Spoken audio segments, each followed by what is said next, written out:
I had never seen a woman this strange. Every day, she marked the toilet paper with a pen. She even crouched by the bathroom door to listen in. And the only reason she did all this was to make sure her black maid never dared to use the toilet meant for whites. Winnie, are you in there? Yes, ma'am.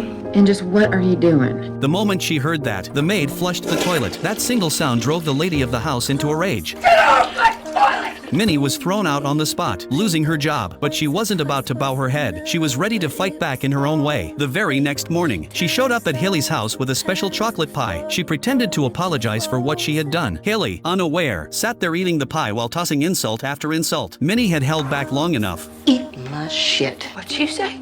I said eat my shit.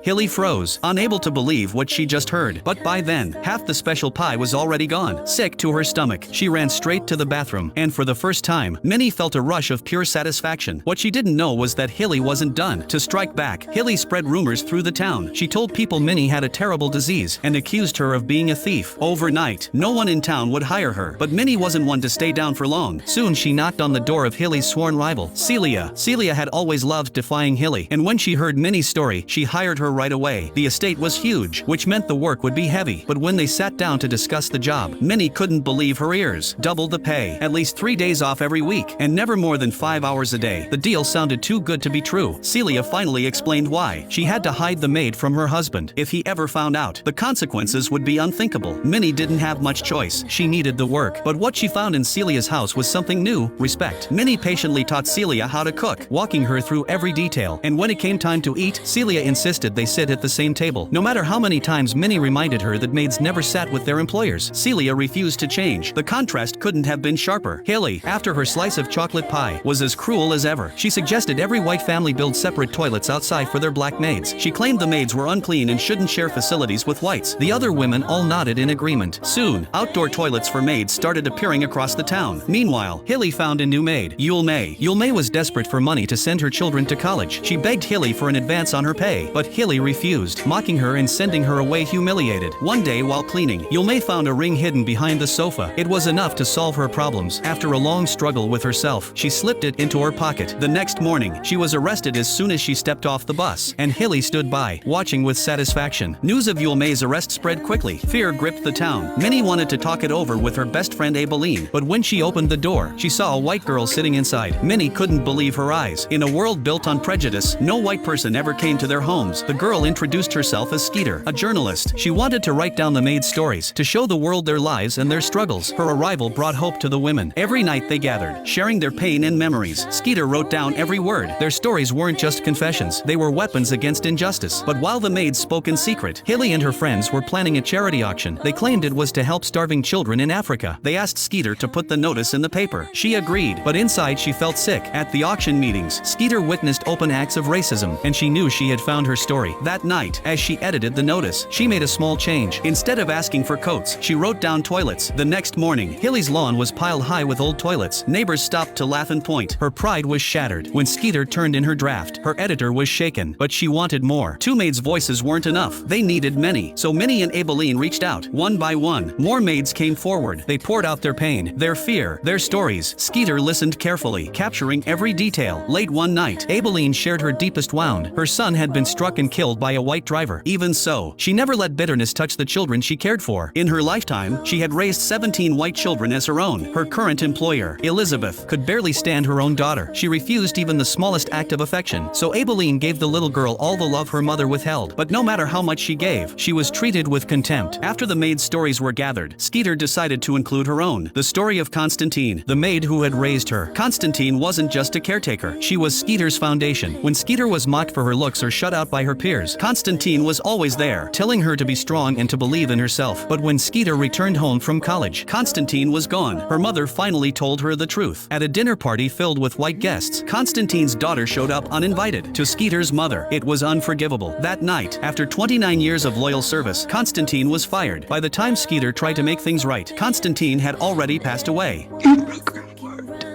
I'm sorry. I'm so sorry.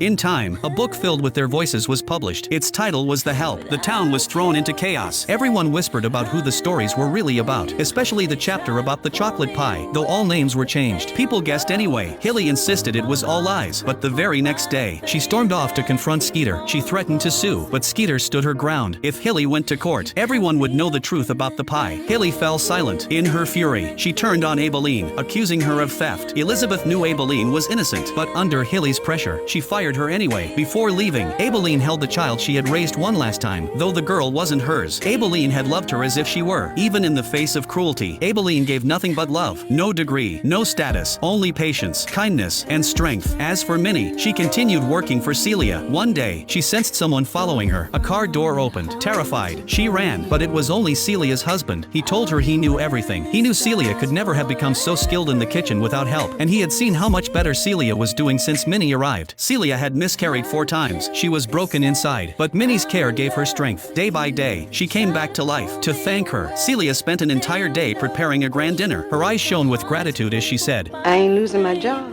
You got a job here for the rest of your life. If you want it. Minnie chose to stay. Skeeter, on the other hand, had to leave town. Her book had made her a target, but it also opened the door to a career in the big city. And Aibileen, no longer a maid, began her own journey as a writer. This film, based on Catherine Stockett's novel The Help, doesn't shout for equality with slogans. Instead, it shows us Aibileen's quiet strength, Minnie's defiance, and Skeeter's compassion. It reminds us that change doesn't always come from heroes. It comes from ordinary people, brave enough to speak one fair word or extend one helping hand. If you enjoyed this story, follow me. I'll be bringing you more very soon.